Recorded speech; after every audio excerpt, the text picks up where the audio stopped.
اساتذہ کرام آداب، آپ قومی بنیادی خواندگی اور عادات شناسی مشن کے بارے میں واقفیت حاصل کرنے کے لیے مشتاق ہوں گے۔ اس مشن کا آغاز کیوں ہوا، اس کا مقصد کیا ہے اور اغراض و مقاصد کیا ہیں، اور اس کا نفاذ کس طرح ہوگا،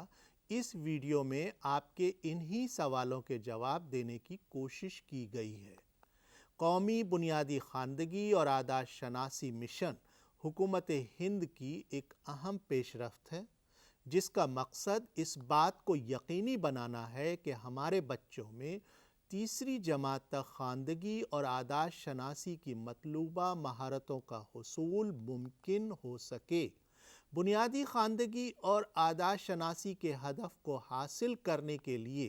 2026-27 تک کی مدت طے کی گئی ہے۔ آئیے سب سے پہلے یہ سمجھنے کی کوشش کرتے ہیں کہ بنیادی خواندگی اور عادات شناسی کیا ہے۔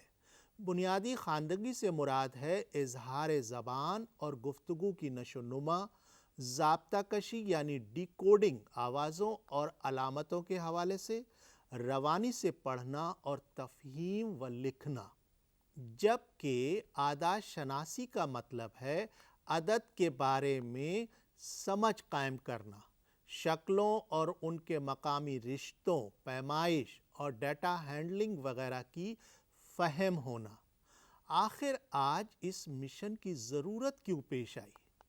اسکولی تعلیم کے مختلف مراحل میں بچوں کی آموزشی سطح کی ناقص صورتحال کے حوالے سے قومی سطح پر سخت تشویش پائی جاتی ہے۔ قومی تعلیمی پالیسی 2020 میں اس بات پر روشنی ڈالی گئی ہے کہ فی الحال ایلیمنٹری سطح پر اسکول جانے والے طلباء کی تعداد کا بڑا حصہ یعنی تقریباً 5 کروڑ سے زیادہ طلباء میں بنیادی خواندگی اور عادات شناسی کی مہارت نہیں حاصل ہو پائی ہے۔ ہندوستان میں ہمارے بہت سے بچے ہیں جو پہلی نسل کے سیکھنے والے ہیں اور ان کے گھر میں خواندگی اور عادات شناسی کا ماحول نہیں پایا جاتا ہے۔ نیورو سائنس کی تحقیقات ہمیں بتاتی ہیں کہ گھر میں بچوں کی نشو و نما کے بنیادی مرحلے کے دوران آموزش زیادہ سے زیادہ اور تیز تر ہوتی ہے۔ وہ ہمہ جہتی صلاحیتیں جو 3 سے 6 سال کی عمر کے گروپ والے بچوں میں ظہور پذیر ہوتی ہیں، وہ اسکول اور زندگی کے آنے والے ادوار کی بنیادی ضرورتیں یا شرائط ہیں۔ اس مرحلے پر کسی بچے کا ہر مثبت تجربہ اس کی زندگی بھر کی آموزش اور ترقی میں معاون ہوتا ہے۔ اگر آموزش کے خلا یعنی لرننگ گیپس موجود ہیں اور انہیں ابتدا ہی میں دور نہیں کیا گیا تو پھر یہ سیکھنے کی خلیجیں وسیع ہوتی رہتی ہیں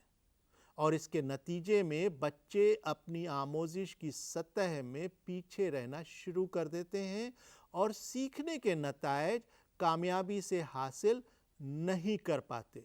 اس کے علاوہ قومی تعلیمی پالیسی 2020 میں اس بات پر زور دیا گیا ہے کہ تمام بچوں کے لیے بنیادی خواندگی اور عادات شناسی کے حصول کو فوری طور پر قومی مشن بنایا جانا چاہیے۔ لہٰذا بنیادی خواندگی اور عادات شناسی مشن مرکزی حکومت کی سرپرستی میں جاری سمگر شکشا کے زیر اہتمام ترتیب دیا گیا ہے، جو پری اسکول سے اعلیٰ ثانوی سطح تک کی تعلیم کی ایک مربوط اسکیم ہے۔ اس کا مقصد یہ ہے کہ نپن بھارت کے تحت بچوں کی نشو و نما کے اس مرحلے میں منظم طریقے سے عمل پیرا ہوں تاکہ سیکھنے کے بحران پر قابو پایا جا سکے اور کھیل اور سرگرمیوں پر مبنی اندازِ نظر کے تئیں بنیادی خواندگی اور عادات شناسی کے بارے میں سمجھ قائم کی جا سکے۔ اگر ہم بنیادی خواندگی اور عادات شناسی مشن کے نفاذ کی کامیابی کا ذکر کریں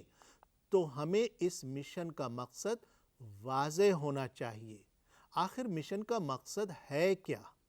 بنیادی خواندگی اور عادات شناسی کے قومی مشن کا بنیادی مقصد یہ ہے کہ وہ تمام بچوں کو سمجھ کے پڑھنے اور اس کا جواب دینے، آزادانہ طور پر افہام و تفہیم کے ساتھ لکھنے، عادات، پیمائش اور شکلوں کے استعداد کو سمجھنے اور مسئلے کو آزادانہ طور پر حل کرنے کے قابل بنائے۔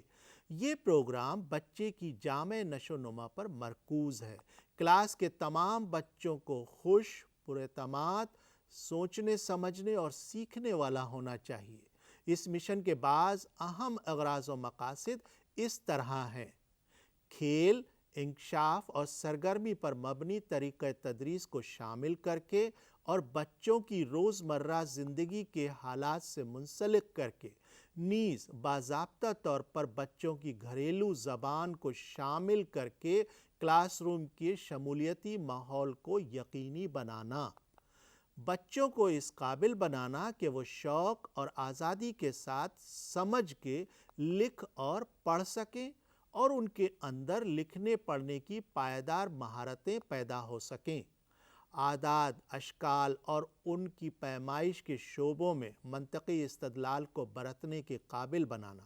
نیز انہیں عادات شناسی اور مکانی مہارتوں کی تفہیم کے ذریعے مسائل کو حل کرنے میں خود مختار بنانا، بچوں کی جانی پہچانی یا گھریلو یا مادری زبان یا زبانوں میں اعلیٰ معیاری اور ثقافتی تدریسی مواد کی دستیابی اور ان کے مؤثر استعمال کو یقینی بنانا، اساتذہ، ہیڈ ٹیچرز، تعلیمی وسائل سے متعلق افراد اور تعلیم کے منتظمین کی مستقل صلاحیت میں اضافے پر توجہ مرکوز کرنا، تمام شراکت داروں یعنی اساتذہ، والدین، طلباء، برادری اور پالیسی سازوں کے ساتھ فعال طور پر مشغول رہنا تاکہ زندگی بھر آموزش کی ایک مضبوط بنیاد تعمیر کی جا سکے۔ پورٹ فولیو، گروپ یا اجتماعی کاموں، پروجیکٹ، کوئز، نکڑ ناٹک، کھیل کود، تقریر و مکالمات اور مختصر ٹیسٹ وغیرہ کے ذریعے اندازہ قدر کو آموزش کے مطابق، آموزش کے لیے اور آموزش کے طور پر یقینی بنایا جا سکے۔ سبھی طلباء کی آموزشی سطح سے واقفیت کو یقینی بنانا، بچوں کی روزمرہ زندگی کے معاملات اور ان کی گھر کی زبان کو شامل کر کے کھیل کود، تلاش و جستجو اور سرگرمی اساس تدریسیات کے استعمال سے شمولیاتی کلاس روم کے ماحول کو یقینی بنایا جائے۔ بنیادی آموزش پر زور اور اولویت دینے کی غرض سے اس پروگرام کو مرکزی دھارے کے موجودہ ڈھانچے کے استعمال کے ذریعے قومی مشن کے طور پر نافذ کیا جائے گا۔ محکمہ اسکولی تعلیم و خواندگی، وزارت تعلیم، حکومت ہند قومی سطح پر بنیادی خواندگی اور عادات شناسی مشن پر عمل درآمد کرنے والی ایجنسی ہوگی اور اس کا سربراہ ایک مشن ڈائریکٹر ہوگا۔ شکریہ۔